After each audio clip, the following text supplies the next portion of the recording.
C'est ça, mon grand-père, initialement, il était agriculteur. Et du coup, il a été obligé de transformer un peu son activité et de devenir directeur d'un camping, malgré lui. Mais je pense que c'est quelque chose qu'ils appréciaient parce que mes grands-parents ont toujours apprécié le contact avec les gens. Alors en fait, ça a démarré par un accident parce que c'est des Parisiens qui allaient camper dans les Alpes et qui sont tombés en panne de voiture avec leurs 4 chevaux. Et il leur a fallu plusieurs jours pour réparer la 4 chevaux. Et du coup, comme ils avaient du matériel de camping, ils avaient demandé à mon grand-père de pouvoir camper au bord d'un champ en attendant de réparer la voiture. On est dans une période après-guerre où tout est à construire finalement.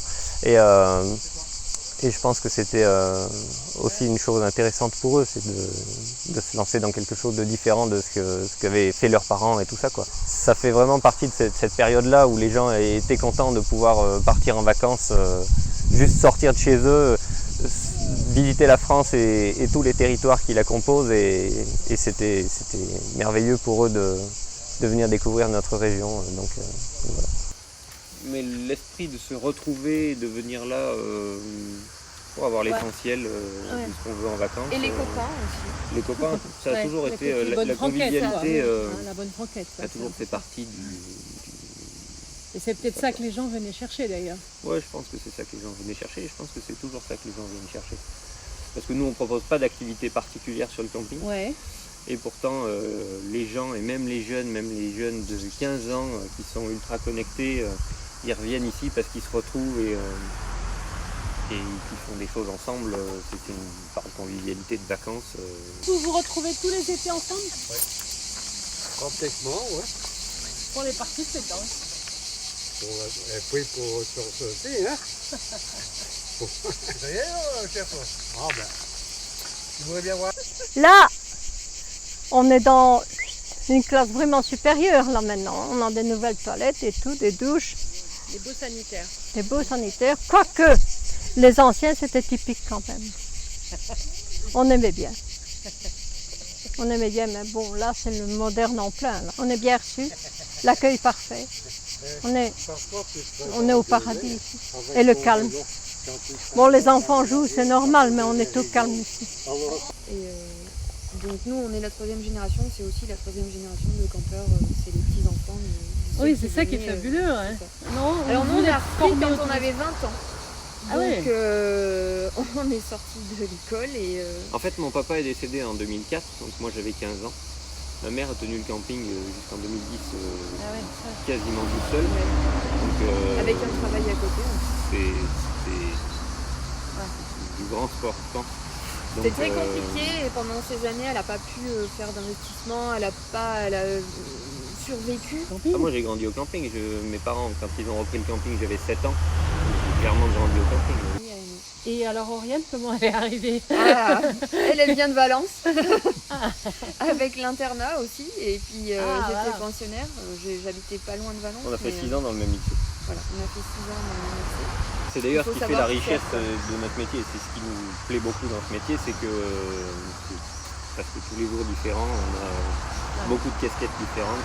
On aime et il y a aussi une chose qui est intervenue, c'est que donc après le décès de mon père, pendant la période entre 2004 et 2010 où ma mère s'est retrouvée toute seule, il n'y a pas eu de vraie politique d'investissement sur le camping.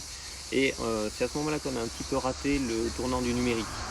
Le site internet notamment qui est arrivé. Et du coup ça on l'a ressenti par la suite parce que l'activité en elle-même souffrait d'avoir raté ça, quoi. Donc il a fallu qu'on travaille d'arrache-pied pour compenser derrière. On préfère travailler que tous les deux. On le fait, ça fait 10 ans qu'on le fait, on sait qu'on peut le faire. Il n'y a aucun souci avec ça. Ce qu'on a essayé de faire aussi, c'est de réduire notre temps de travail pour se soulager un peu. Mais il y a aussi une clientèle pour, entre guillemets, un retour aux sources. Une vie tranquille et posée. C'est plutôt ça, nos clients. Au printemps, au mois de juin, enfin au mois de mai, au mois de juin, on a des retraités, ils viennent passer 5-6 semaines au camping. Ils sortent pratiquement pas. Ils passent leur temps à lire au soleil et aller au bord de la rivière. C'est vraiment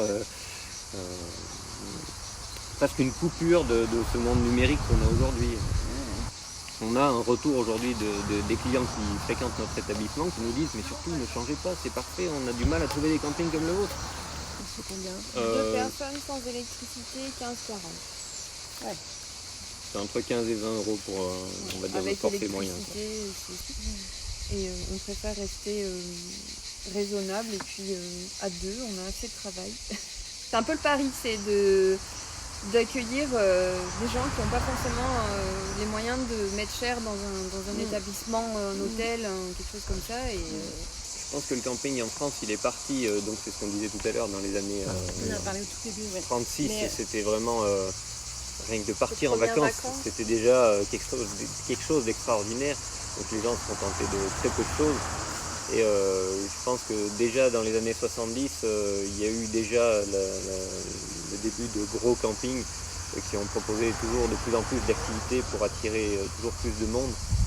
Et après, je pense qu'aussi la volonté, c'est de les garder dans le camping pour qu'ils fassent tout dans le camping et qu'ils dépensent peut-être le plus d'argent là dans le camping.